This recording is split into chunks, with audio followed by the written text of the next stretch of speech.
اور 2 ہفتے لگاتار کوشش کی کہ یہ صورتحال برپا نہ ہو جو آج اسلام آباد کی سڑکوں پر ہو رہا ہے. قائد تحریک جناب الطاف حسین کی یہ کوشش 2 ہفتوں پر مبنی نہیں ہے, یہ 2 مہینوں پر مبنی ہے. آپ یاد رکھیے کہ جب سے طاہر القادری صاحب کا جہاز اسلام آباد لینڈ نہیں ہوا اور لاہور لینڈ ہوا, اور اس کے بعد جو صورتحال ہوئی, ہم مسلسل کوشش کرتے رہے کہ کوئی ایسی صورتحال نہ ہو جہاں پر مہازارائی ہو, جہاں پر تصادم ہو, جہاں پر خون خرابہ ہو, جہاں پر آگ اور خون کی ہولی کھیلی جائے. مگر آج ہمارا دل دکھا ہے اور شدید دکھا ہے. ہم افسوس میں ڈوبے ہوئے ہیں کہ ہماری کوئی کوشش برابر ثابت نہیں ہوئی, اور ہمارے آنسو الٹے ہمارے دل پر گر رہے ہیں. اور ظاہر ہے کہ ہم انتہائی افسوس کی صورتحال میں ہماری کوئی کوشش رنگ نہیں لائی. حیدر صاحب آپ سے سوال کرنا چاہ رہے ہیں حامد میر صاحب. جی, میں حیدر رضوی صاحب سے یہ سوال کرنا چاہوں گا کہ حیدر رضوی صاحب کی جماعت میں اور پیپلز پارٹی میں اور بہت سے دیگر جو مبصرین ہیں میرے سمیت, ہم سب کا یہ خیال تھا کہ عوامی تحریک کو اور تحریک انصاف کو لاہور سے اسلام آباد آنے دیا جائے. آ گئے, پھر انہوں نے ریڈ زون میں داخل ہونے کا اعلان کیا, تو کم از کم میرا یہ خیال تھا کہ ان کو ریڈ زون میں جانے دیا جائے اور وہ وہاں پر پرامن احتجاج کریں گے. ان کا یہ حق ہے کیونکہ وہ یہ کہتے تھے کہ ہم پرامن رہیں گے. لیکن آج وہ وزیر اعظم ہاؤس کی طرف جانے کا جب اعلان کیا تو یہ تشدد شروع ہو گیا. تو کیا آپ کے خیال میں ایم کیو ایم, پیپلز پارٹی, جماعت اسلامی, حامد میر اور وہ تمام لوگ جو کہ یہ کہہ رہے تھے کہ پرامن احتجاج ان کا آئینی حق ہے, کیا ہم سب لوگ غلط ثابت نہیں ہو گئے؟ حامد, کیا یہ کسی دشمن ملک کے لوگ ہیں؟ کیا اس سڑک پر جو ریڈ زون پر کوئی عمارت ہے وہ ان کے ٹیکسز سے نہیں بنی؟ کیا یہ ملک 54% ہم سے علیحدہ نہیں ہو گیا؟ کیا ہم نے دشمنوں سے 4 جنگیں نہیں لڑی؟ کیا میکسیمم ہوتا؟ کیا ہوتا میکسیمم؟ اگر فرض کر لیجئے کہ لوگ وزیر اعظم ہاؤس میں داخل ہو جاتے اور وزیر اعظم کی کرسی پر بیٹھ جاتے تو کیا وہ آئینی طور پر وزیر اعظم ہوتے؟ نہیں. مگر یہ پاکستانی, حامد, میں نے 20,000 لاشیں اٹھائی ہیں, ایم کیو ایم نے 20,000 لاشیں اٹھائی ہیں. ہمیں پتا ہے کہ یہ دکھ کیا ہوتا ہے, ہم جانتے ہیں اس کرب کو, ہم 2 دہائیوں سے اس کرب سے گزر رہے ہیں, ہم سمجھتے ہیں حامد اس کو. وائلنس اور خاص طور پر کوئی بھی خون خرابہ کسی مسئلے کا حل نہیں تھا, اور یہ ان کو لاہور سے اسلام آباد اور اسلام آباد سے پرائم منسٹر ہاؤس کی کیبنٹ ڈویژن کے دروازے تک 17 دن لگے ہیں. ڈائیلاگ کی کون سی چیز ایسی ہے, کون سی کوشش ایسی ہے؟ ایم کیو ایم نے تو, طاہر تحریک جناب الطاف حسین نے تو ڈائیلاگ میں پوری ایم کیو ایم کو ڈال دیا تھا. کیا ایم کیو ایم کا کارکن, کیا ایم کیو ایم کی رابطہ کمیٹی اور کیا ایم کیو ایم کا گورنر, کون سا ایسا اسٹیپ تھا جو قائد تحریک نے نہیں لیا تھا؟ اور ہم صرف یہی چاہتے کہ یہ اینٹیسپیشن سب کی تھی, مطلب سب کے دلوں میں یہی خوف تھا کہ جو آج ہو رہا ہے. مگر اس کے باوجود ہم یہ چاہتے تھے کہ کوئی پولیٹیکل سیٹلمنٹ ہو جائے. تمام political parties, opposition lead facilitation committee, اور پوری کوشش کی سب نے کہ کوئی سیٹلمنٹ ہو جائے. مگر unfortunate, this is extremely unfortunate, this is a sad day in the history of Pakistan which I will never be able to forget. Haider Rizvi sahab, میرا سوال یہ ہے کہ 2 چیزیں ہیں. ایک تو یہ کہ آج شام تک کی جو رپورٹ آئی تھی وہ پیش رفت کی آئی تھی. جی مظہر صاحب لائن پر رہیں. عارف الوی صاحب ہمارے ساتھ موجود ہیں. عارف الوی صاحب, یہ سب کچھ جو ہو رہا ہے اس کو روکنے کے لیے آپ کی قیادت اس وقت کہاں ہے؟ جی, قیادت کو یہ کنٹینر سے باہر نہیں نکلنے دے رہے, چاروں طرف ٹیئر گیس شیلنگ کرتے ہیں. جیسے ہی باہر نکلنے کی کوشش کرتے ہیں خان صاحب تو ٹیئر گیس کنٹینر کے اوپر بھی और टीयर गैस कंटेनर के चारों तरफ इतनी टीयर गैस होती है कि वो भी एग्जॉस्ट होकर तकरीबन गिरते पड़ते फिर कंटेनर पे बैठ जाते हैं। तो लिहाजा ये जुल्म की इंतहा है ना। इनको शर्म नहीं आती कि हम बिल्कुल पुरअमन पेशरफ्त कर रहे थे और टीयर गैस कर कर इन्होंने बुरा हाल कर दिया है। मुझे ये भी नहीं पता कि कितने लोग शहीद हुए हैं, मगर पाकिस्तान की तारीख में इससे बड़ा नहीं जीत। आरिफ साहब ये फरमाएगा कि इस वक्त इमरान खान साहब कहाँ है, कंटेनर के अंदर ही मौजूद हैं क्या? बंद कर रहा हूँ मैं। आरिफ अलवी साहब बड़ी मुख्तसर बात कर सके। आरिफ अलवी हमारे साथ मौजूद थे, हमें कह रहे थे तहरीक इंसाफ के रहनुमा, जो कि उनसे हम जानना चाह रहे थे कि आखिर इमरान खान कहाँ मौजूद है। उन्होंने कहा कि जैसे ही कंटेनर से बाहर निकलने की कोशिश करते हैं टीयर गैस दोबारा चलाई जाती है और वापस हमें मजबूरन कंटेनर के अंदर जाना पड़ता है। एक मुख्तसर सा पैगाम यहाँ पर दिया उन्होंने और चले गए। मजहर साहब, मैं तो चाहता था कि आरिफ अलवी साहब से हाथ जोड़कर अपील करूं कि कुछ भी करें, अपने लोगों को संभालें, रोकें, खवातीन और बच्चों का ख्याल करें, मगर वो बात नहीं कर सके। आप सवाल करना चाह रहे थे हैदर अब्बास रिजवी साहब से। जी हैदर रिजवी साहब, मेरा ये सवाल है, दो चीजें। एक तो ये कि पाकिस्तान की पार्लियामेंट ने एक रेजोल्यूशन पास किया जिसमें उन्होंने कहा कि वजीर आजम को रिजाइन नहीं करना चाहिए, जनरल कंसेंसस यही था। उसके बावजूद तहरीक इंसाफ खास तौर पे इस चीज पे इंसिस्ट कर रही थी कि जब तक प्राइम मिनिस्टर रिजाइन नहीं करेंगे, जब तक ये मसला हल नहीं होगा, और सब ये कह रहे थे कि ये डिमांड जो है ये नहीं करनी चाहिए। आपने इस पूरी नेगोशिएशन में रहे हैं, वो वजूहात क्या थी कि इवन आर्मी चीफ की एश्योरेंस के बावजूद कि वो जामिन बनने को तैयार थे, इमरान खान क्यों इंसिस्ट कर रहे थे कि प्राइम मिनिस्टर रिजाइन करें? दूसरी बात ये कि आज शाम तक जो रिपोर्ट आई थी वो पेशरफ्त की आई थी, जो राउंड खत्म हुआ था, और उसके बाद तहरीक इंसाफ का वफ्द आ गया। उन्होंने कहा शाह महमूद कुरैशी ने कि कल दोबारा मुलाकात होगी।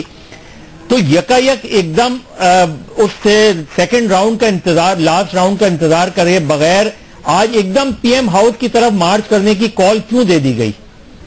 मगर देखिए, आपके दूसरे सवाल का जवाब मैं पहले देना चाहूंगा, और वो ये कि मैं कराची में हूं और जो डेवलपमेंट्स हो रही थी, जो इनसाइड डेवलपमेंट्स थी, जाहिर है कि क्योंकि मैं उस प्रोसेस से बाहर निकल चुका हूं, तो अब मुझे इनसाइड डेवलपमेंट्स का बिल्कुल भी कोई आइडिया नहीं है। नंबर वन, ये आपके दूसरे सवाल का पहले जवाब दिया मैंने। और जो आपका पहला सवाल था, देखिए, लोग मुतालबात करते हैं और दुनिया के कोई मुतालबात, कोई भी नेगोशिएशन ऐसी होती हैं, हो नहीं सकती जो कि विन विन सिचुएशन के बगैर हो सके। अगर किसी ने रुपया मांगा है तो 4 आने या ज्यादा से ज्यादा 8 आने पर डील हो सकती थी। मुझे ऐसा होता दिखाई नहीं दिया। मैं इनसाइडर हूं इस पूरे प्रोसेस का, मैंने पूरे प्रोसेस को करीब से होते देखा है।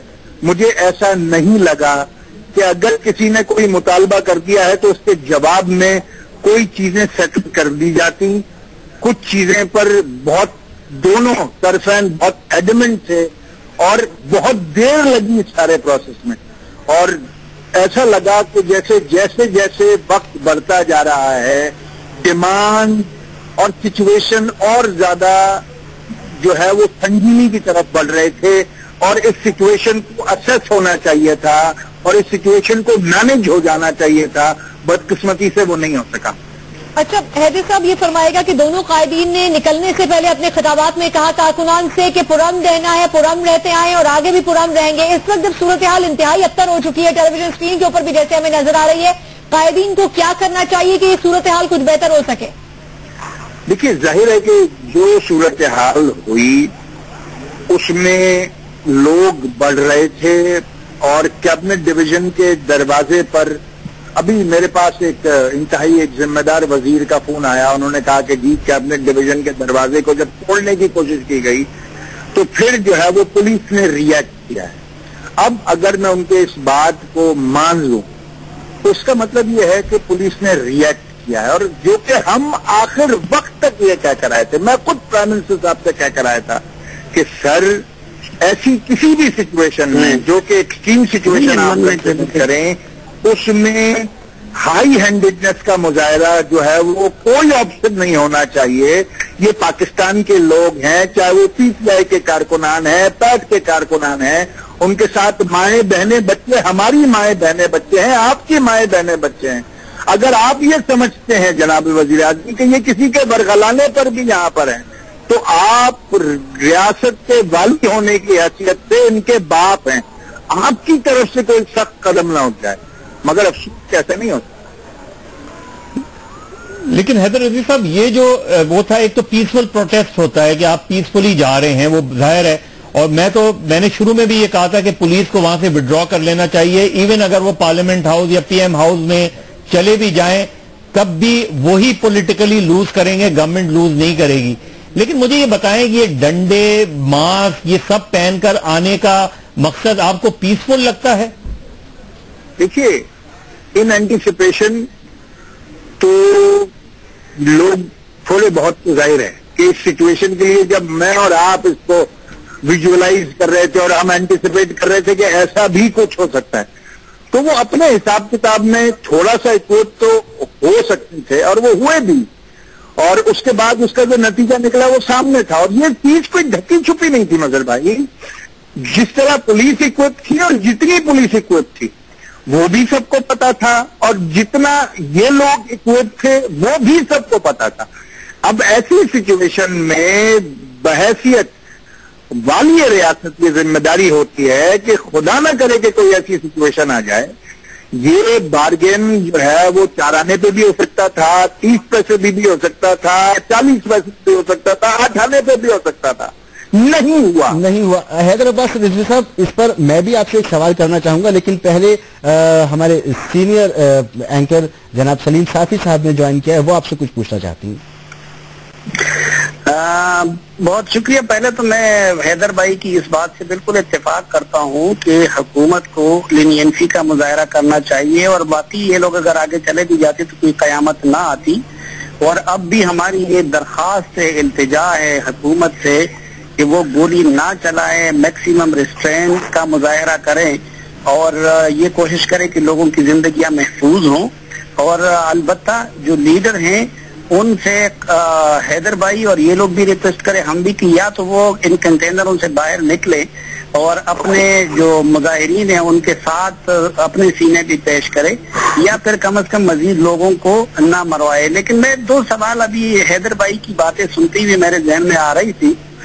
एक तो ये कि ये इमरान खान साहब और तहरीक इंसाफ ने पहले मुजाहरे और धरने धांधली के खिलाफ एक तो कराची में दिए थे 3 तलवार में, और MQM उसका निशाना थी, और जाहिर बात है अगर वो उधर बैठे रहते 1 साल की तो क्या होता। तो उसके जवाब में MQM क्यों मजबूर हुई कि इनको भी जवाब में धरने वो देने पड़े। और दूसरा ये कि ये बात भी है कि कायद तहरीक इंसाफ हुसैन साहब ने ये जमानत दी थी कादरी साहब की तरफ से रेड जोन की तरफ नहीं जाएंगे, और मेरे साथ प्रोग्राम में MQM के एक और रहनुमा उसका इआदा भी कर चुके थे। तो क्या जब उन्होंने रेड जोन को, यानी ये वाला नहीं, इससे पहले जब वो आगे बढ़ रहे थे तो उन्होंने कायद तहरीक अल्ताफ भाई के साथ होने वाली कमिटमेंट की खिलाफ वर्जी नहीं की, और कमिटमेंट तोड़ने वाले शख्स पे क्या ये एतमाद किया जा सकता है कि उनको हजारों लोगों के साथ PM हाउस के अंदर घुसने दिया जाए? सलीम भाई, मैं दोबारा आपके दूसरे सवाल का जवाब पहले देना चाहूंगा। MQM के साथ जो हुकूमत पंजाब की और खास तौर पर गवर्नर पंजाब की बात हुई थी, उन्होंने, मैं, और जाहिर है कि आप मुझे जानते हैं और मैं जो बात कह रहा हूं और रिकॉर्ड पे कह रहा हूं कि उनको जो जाने की इजाजत दी थी, नंबर 1 वो अनकंडीशनल थी। उसके बाद जब वो अनकंडीशनल जाने की इजाजत दी, और ये बात मैं आप ही के चैनल पर पहले भी कह चुका हूं, आज से 1 हफ्ते पहले, और अनकंडीशनल दी थी। और उसके बाद जब वो निकलने लगे वहां से, तो गवर्नर पंजाब का फोन आया कि आपकी जिस तरह आपने उनकी रिक्वेस्ट पर माना था कि उनको निकलने दिया, अब आप हमारी तरफ से एक रिक्वेस्ट करें कि वो 0 पॉइंट से आगे ना बढ़े। ठीक, अब ये अनकंडीशनल चीज थी। कायदे तहरीक जनाब अल्ताफ हुसैन ने जिस तरीके से अल्लामा डॉक्टर ताहिर कादरी की रिक्वेस्ट को गवर्नमेंट ऑफ पंजाब तक और वफाकी हुकूमत तक पहुंचाया था और उन्होंने उसको तस्लीम कर लिया था, इसी तरीके से ये रिक्वेस्ट डॉक्टर ताहिर कादरी को पहुंचाई थी। और MQM की प्रेस रिलीज ऑन रिकॉर्ड है कि हम रिक्वेस्ट करने की ही पोजीशन में थे। अच्छा, चलिए यहां तक भी ठीक हो गया। मगर जरा ये तो फरमाइए कि वो 0 पॉइंट्स थे, आप पारे पर उनको जगह किसने दी उनको, और आप पारा के बाद उनको रेड जोन जाने की इजाजत किसने दी? क्या एमक्यूएम ने मांगी थी? क्या काबिल तरीक जनाब अल्ताफ हुसैन ने रिक्वेस्ट की थी?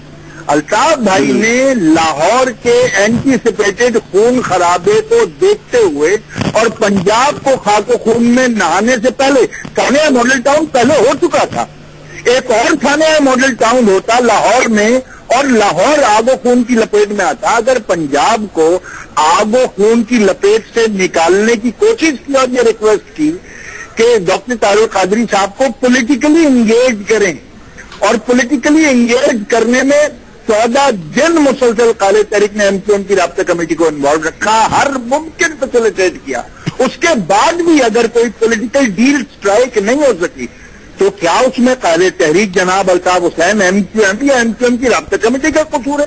और क्या उसके बाद 0 पॉइंट से आपारा में प्लेसमेंट और आपारा से रेड जोन तक आने की इजाजत के लिए काले तहरीक जनाब अल्ताफ हुसैन ने रिक्वेस्ट की थी? बिल्कुल हैदर अब्बास रिजवी साहब, आपकी बात बिल्कुल पहुंच गई। सलीम साफी साहब ने जो सवाल किया था वो बिल्कुल आपने जो जवाब दिया वो हम तक पहुंच गया। बहुत बहुत शुक्रिया आपका।